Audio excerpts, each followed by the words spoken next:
Vaheguru Ji Ka Khalsa, Vaheguru Ji Ki Fateh.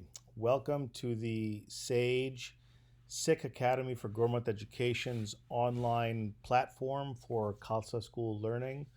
In this current day and age, not all students are able to make it to Gurdwara for Khalsa school, and we do not want anyone missing any material. And for some, this will allow us to re-review the material at their own pace. So this presentation is geared towards kids from kindergarten through 5th grade. We are located in Oakland, New Jersey at Guru Nanak Mission, and we hope that everyone has an opportunity to pick up a little something. This week's presentation is on oneness, focusing on Ik Onkar. So oneness is often talked about in Sikhi, but what does it mean?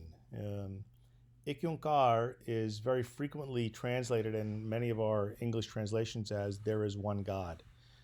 But is this accurate? There is one God seems like such a simplistic interpretation of what Ik Onkar means. Ik Onkar, Guru Sahib wanted us to connect to the concept of oneness and that there is no two, that Vaheguru is one and everything is Vaheguru. So Vaheguru is everything. So oneness is something that the Gurus wanted us to think of as the basis for all of Gurbani. All of the Guru's teachings surround the concept of oneness. Guru Sahib put the number one as the very first letter/number in Guru Granth Sahib. It wasn't a letter that Guru Sahib put in here, it was a number. So he chose to put one as the number, Ik, from Ik Onkar. So this is thought of as like in some textbooks, math books in particular, you'll have the answer key at the very end of the textbook. All the questions will be in the beginning, and at the very end you'll have the answers, the answer key. Guru Sahib said, you know what, instead of waiting till the end to give you the answer, I'm going to start with the answer, and the answer is one. Most of our questions ultimately come back to this concept of oneness. The answers to all those questions do. So Guru Sahib thought it was so important that he put one, the number one, Ik, from Ik Onkar, as the very beginning and the root of the Guru's teachings and from Guru Granth Sahib. The word God, I've always had an issue with. And right now in the Western tradition, for those of us who have been grown up in the United States, God has this concept of being this old white man sitting in the clouds, judging us, perhaps with pearly gates at the entrance, and us knocking on the gates trying to get in. And, the concept of God being in heaven or up above us, we look up when we refer to God, sometimes even as Vaheguru.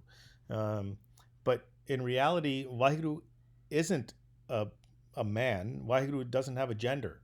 There is no man-woman aspect of Vaheguru that we as Sikhs believe. So Vaheguru is also everywhere. Vaheguru is above, below.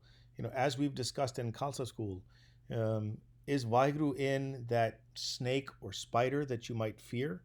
Yes. Is Vaheguru in the dirt? Yes. Is Vaheguru in mud? Is Vaheguru in the dirtiest of waters?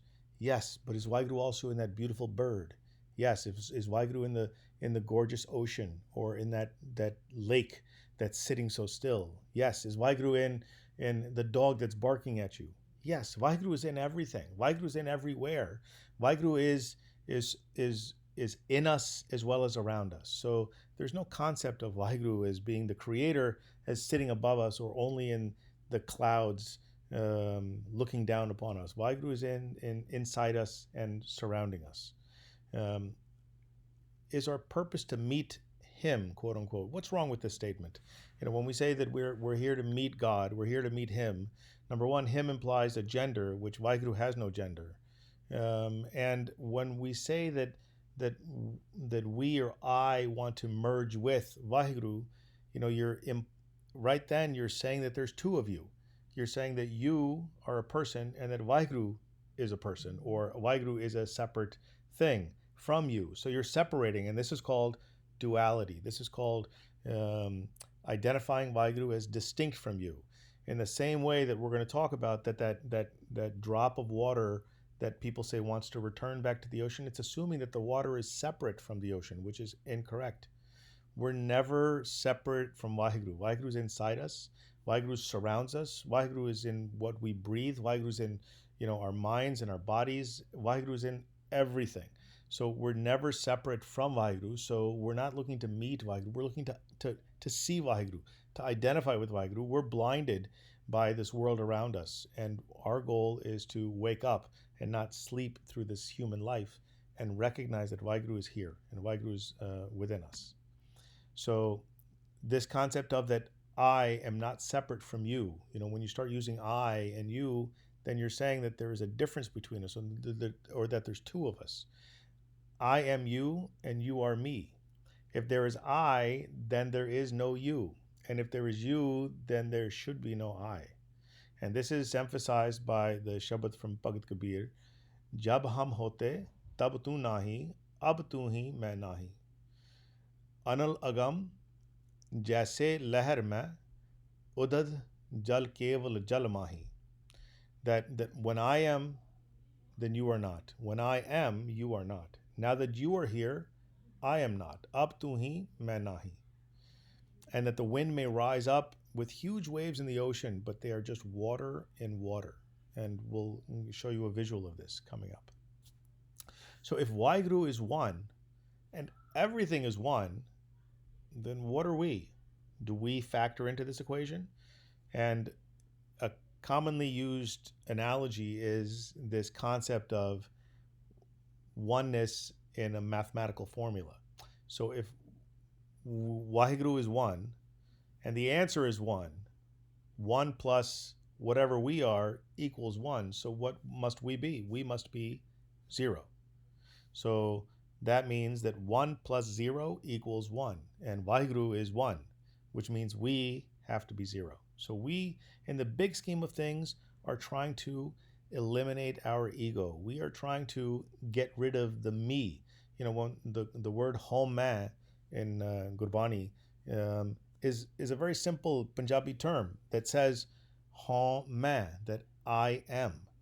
And our goal is to get rid of the I in that concept. So when the I or the ego is gone, then there is no I, which means that all that's left is Waheguru.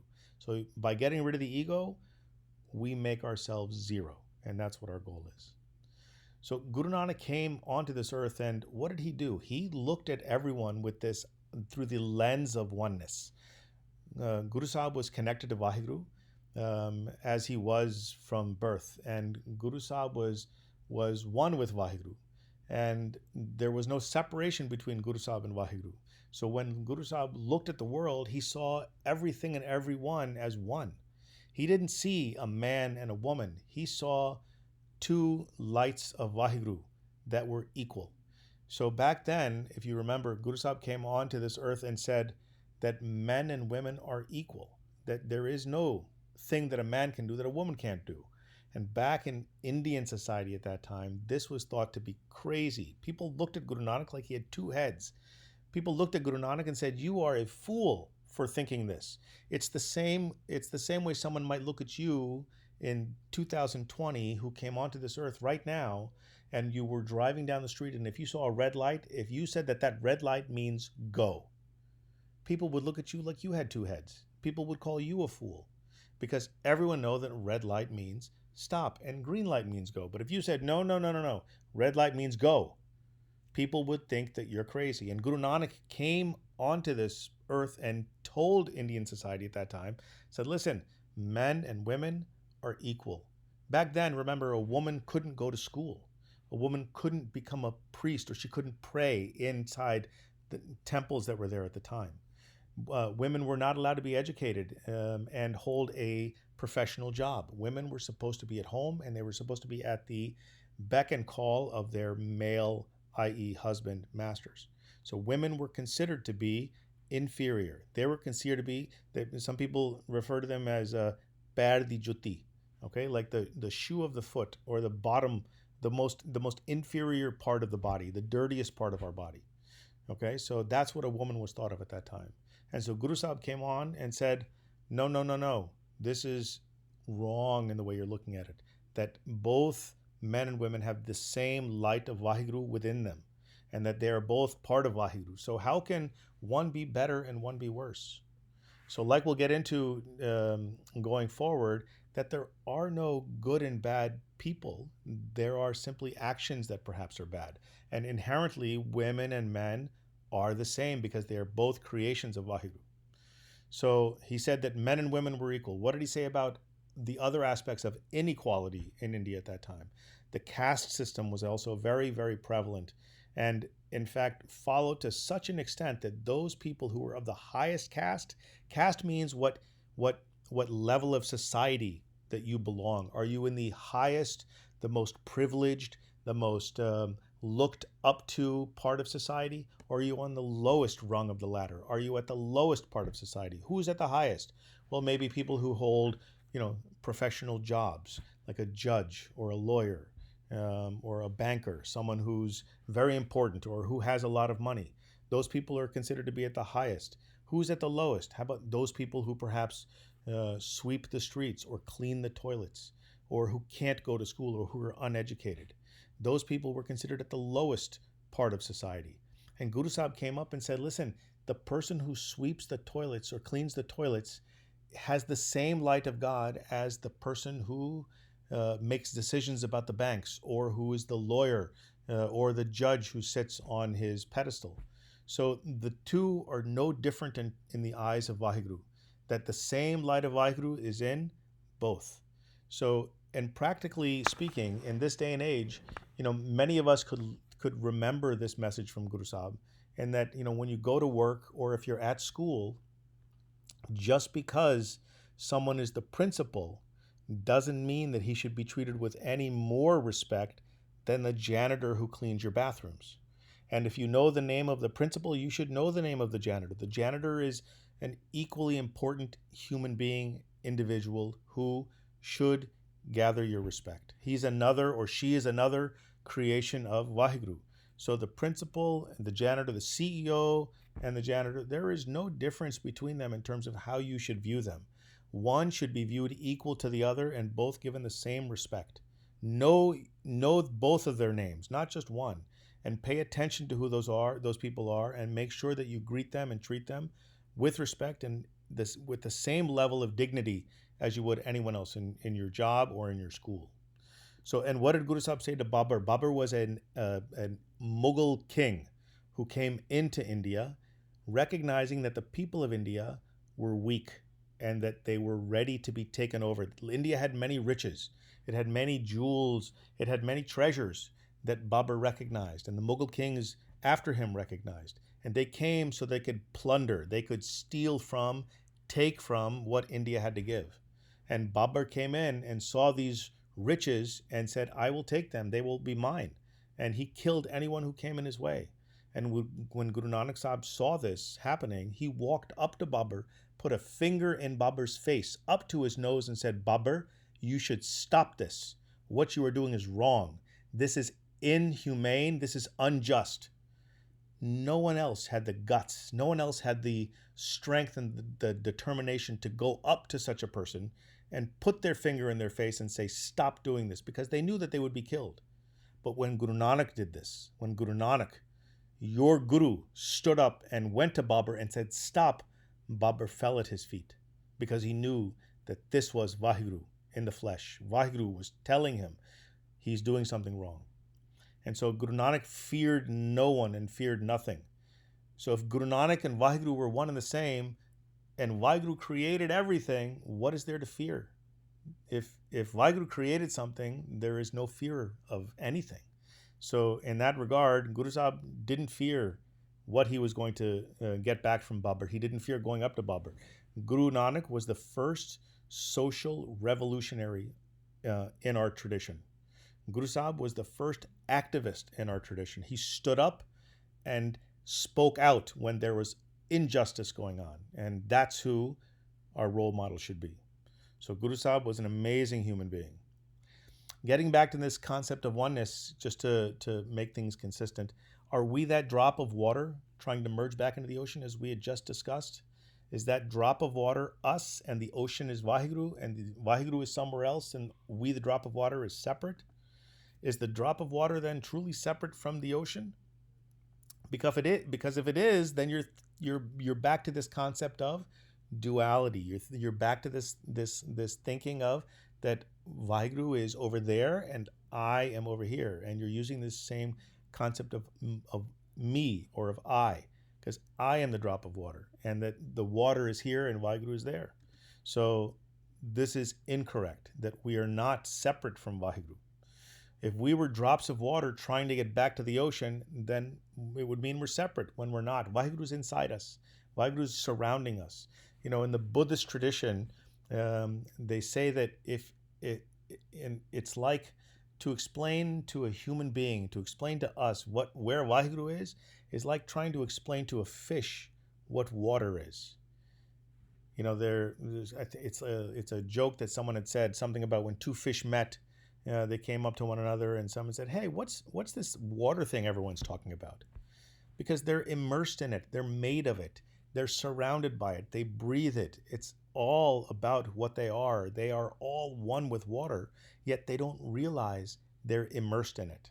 In that same way, we are surrounded by Vaheguru. We are part of Vaheguru, but we don't realize that we are immersed in Vaheguru, that Vaheguru is part of us, and that we breathe Vaheguru, we eat Vaheguru, we sleep Vaheguru, we dream Vaheguru. Everything is Vaheguru.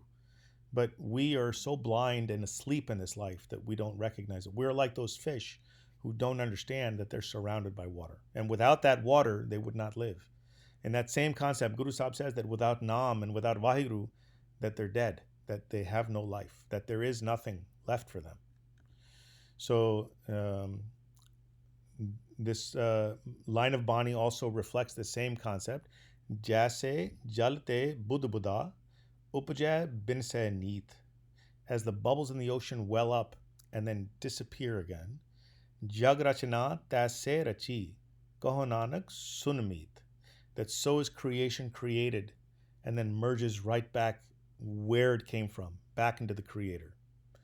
So this wave concept that we spoke about before as being a part of the ocean is like we are a part of Vaheguru. Like we come and then we go and we merge right back to where we came from.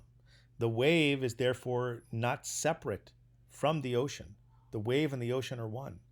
In that same way that we are one with Vaheguru, that we come and we go.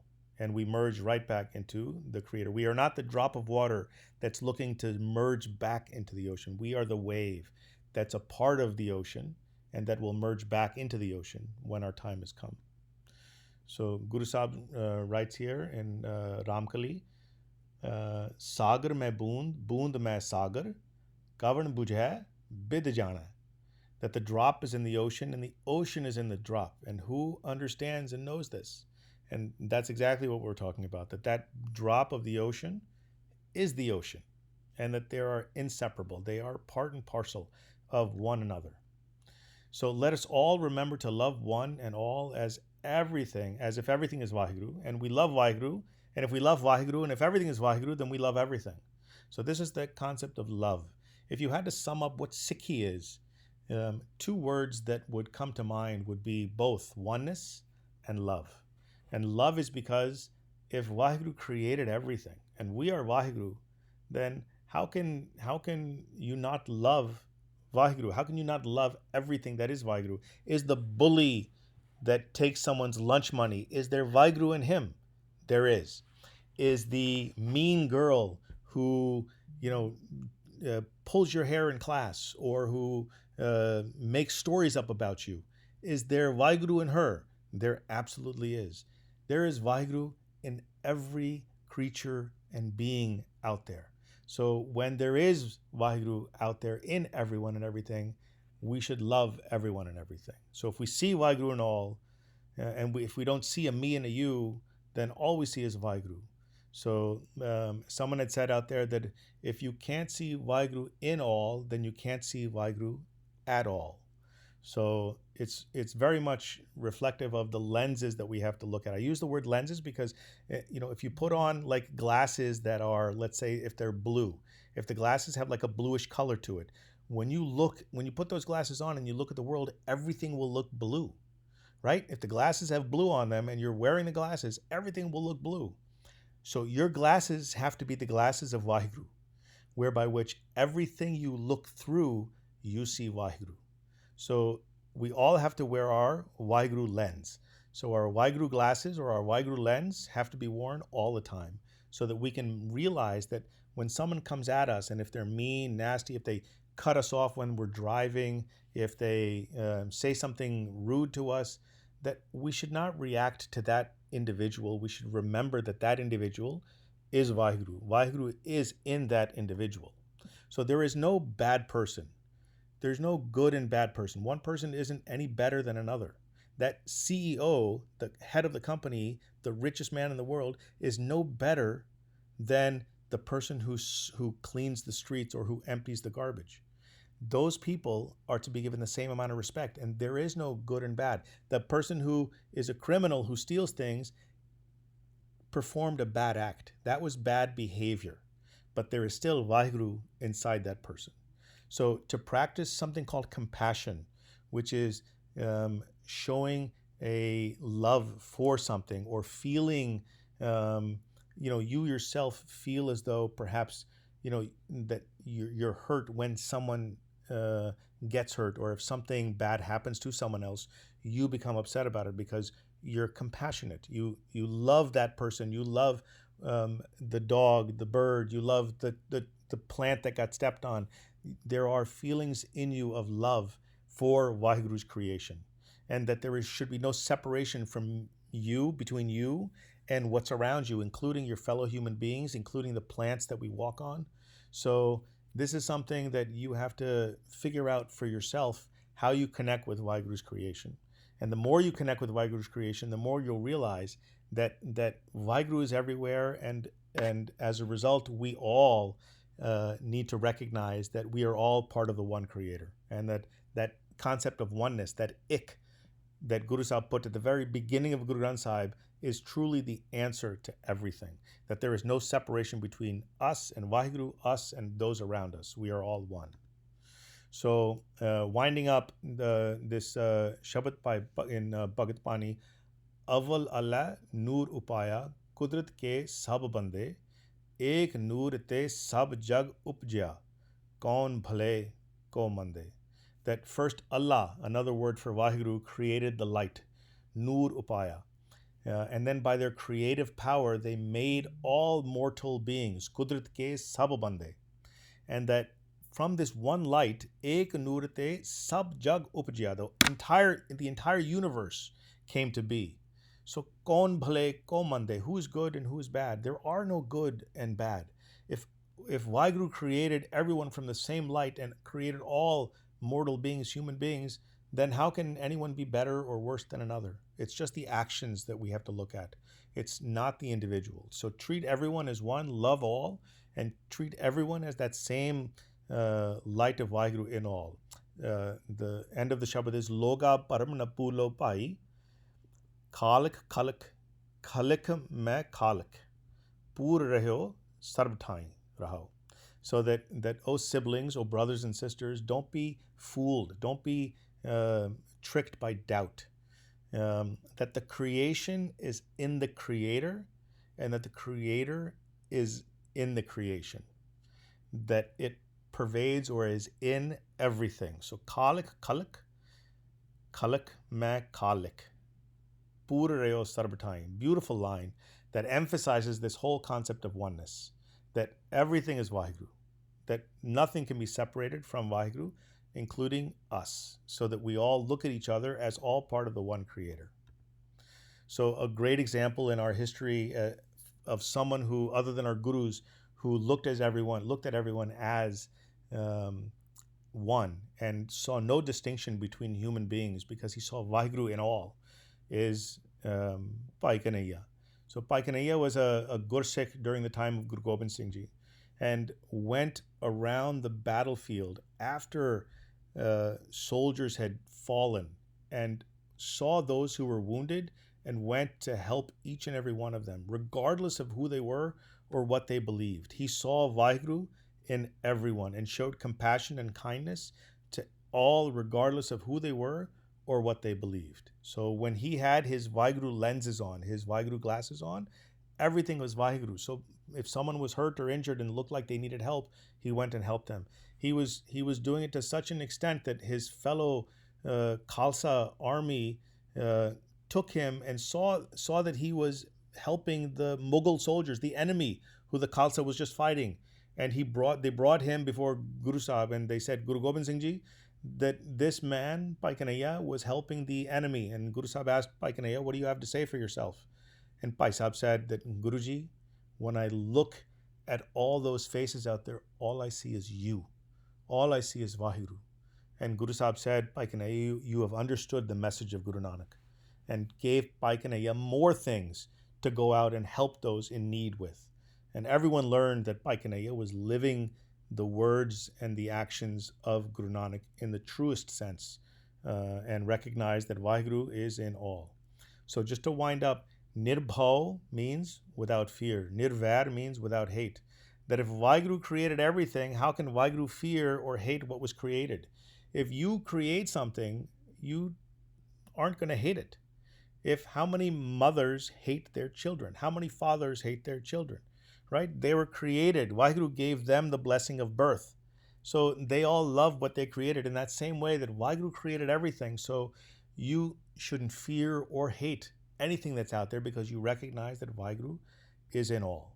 And as we become like Vaheguru, we replace ourselves with Vaheguru. We recognize that Vaheguru is here and within us, and we eliminate our ego. We try and become zero. In that mathematical formula that we had discussed, we try and become zero. And once we're zero, then we realize that Vaheguru is everywhere. Vaheguru is everyone. And that we become all loving, never hating, and we accept hukum. And that's what our goal is. And with that, Vaheguru Ji Ka Khalsa, Vaheguru Ji Ki Fateh.